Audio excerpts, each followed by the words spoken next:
আসসালামু আলাইকুম রহমতুল্লাহ। ভারত তেল নিরাপত্তাহীনতায় ভুগতে চায় না, তার সাধারণ জনগণকে কোনোভাবে অস্বস্তিতে ফেলতে চায় না এবং তেল ক্রুড অয়েল আমদানির ক্ষেত্রে ভারত অনিরাপত্তাহীনতায়ও ভুগতে চায় না। এই মুহূর্তে স্টেট অফ হরমুজ প্রণালীর কাহিনী আপনারা আগেই শুনেছেন। এই মুহূর্তে একটা জিনিস লক্ষণীয়, মধ্যপ্রাচ্যে প্রত্যেকটি দেশে আপনার প্রতিনিধি পাঠিয়েছে ভারত সরকার। বাঘা বাঘা লোকগুলো মধ্যপ্রাচ্যের 3টা দেশে ইতিমধ্যে পৌঁছে তাদের সাথে বিভিন্ন ইস্যু নিয়ে কথা বলছে। তার ভেতরে সবচেয়ে এই মুহূর্তে ইরানের মধ্যপ্রাচ্যের সবচেয়ে বড় শত্রু সৌদি আরব, সেখানে গিয়েছে অজিত দোভাল।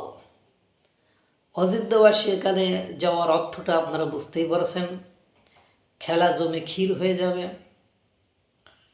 এরপরে ইউএই সংযুক্ত আরব আমিরাতে গিয়েছে আর এক বিখ্যাত ব্যক্তি,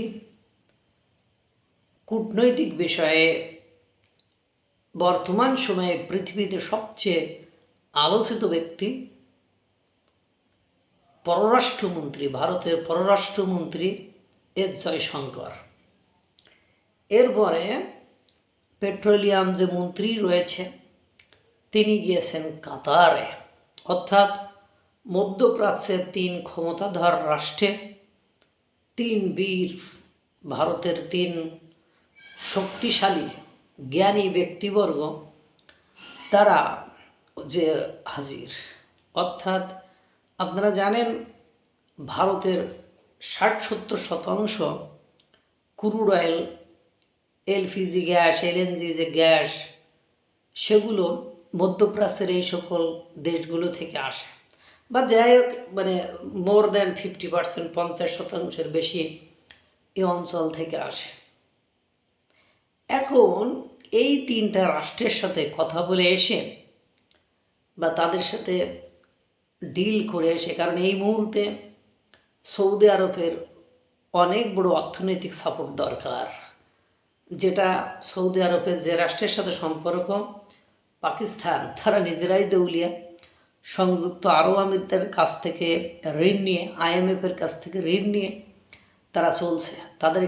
তারা যেহেতু যুদ্ধে জড়িয়েছে, তেল রপ্তানি করতে পারছে না, দ্যাট মিন্স মধ্যপ্রাচ্যের রাষ্ট্রগুলো কোনো না কোনো ফরম্যাটে অর্থনৈতিক সংকটের দিকে গুটি গুটি পায়ে এগিয়ে যাচ্ছে। আর এই মুহূর্তে তাদের সাথে ভারতের ডিল করা অতীব জরুরি হয়ে পড়েছে বলে তারা মনে করেছে। এজন্য তাদেরকে কোনো না কোনো ফরম্যাটে ডেকে পাঠানো হয়েছে। নইলে এই মুহূর্তে মধ্যপ্রাচ্যে এই বাঘা বাঘা 3 জন ব্যক্তির যাওয়ার কথা নয়। অর্থাৎ মধ্যপ্রাচ্য থেকে এই 3 বাঘা ব্যক্তি ফিরে আসার পরে খেলা ঘুরে যেতে পারে। ইতিমধ্যে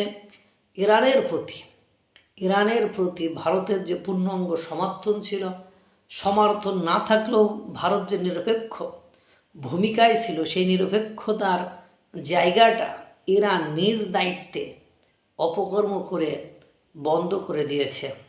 এর অর্থ এই দাঁড়ায় যে এখন যদি কোনোভাবে ভারত এই রাষ্ট্রগুলোকে ম্যানেজ করে আসে এবং আমেরিকা যে অ্যাকশানে কাজ করছে, আর যেহেতু তারা ভারতকে কী করেছে, ভারতের জাহাজকে আক্রমণ করেছে, পাকিস্তান সৌদি আরবের হয়ে কাজ করে, তাহলে দেখা যায় ইরানের আশেপাশের যে রাষ্ট্রগুলো রয়েছে, ইতিমধ্যে লেবাননে তো ইসরায়েল একের পর এক হামলা চালাচ্ছে, তারপরে তুরস্ক, সিরিয়া, জর্ডান, এই রাষ্ট্রগুলো কোনোভাবে আমেরিকার বিরুদ্ধে যাবে না।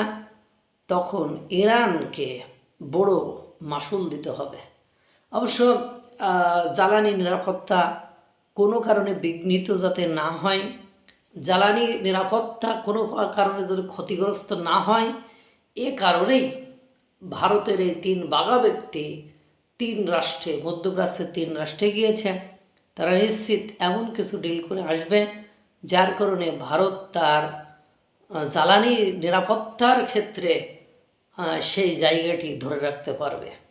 আল্লাহ তাআলা সকলকে ভালো রাখুক, সুস্থ রাখুক। আসসালামু আলাইকুম ওয়া রাহমাতুল্লাহ।